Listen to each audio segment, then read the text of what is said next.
Magandang umaga po, ako ay si Biel. Pag-usapan natin ngayon ay tungkol sa dalawa ng sustansya sa kain. Una, ito ay saging. Mahaba ang liko na putas sa matamis na krema laman, makinis at kulay dilaw na balat. Malaman sa potassium, vitamins at minerals, nakututulong sa blood circulation at pampatalas ang memorya. Huwag nakalimutan sa lahat ng butas, saging lang ang masuso. Pangalawa, ito naman ay broccoli. Kulay berde at mitatanim sa mataas ang lugar tulad ng Baguio.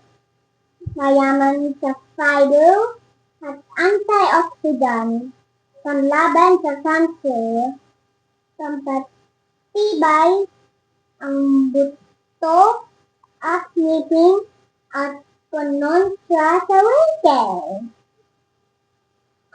Ang mga ito po ay biling mami sa bayan. Salamat po sa lahat.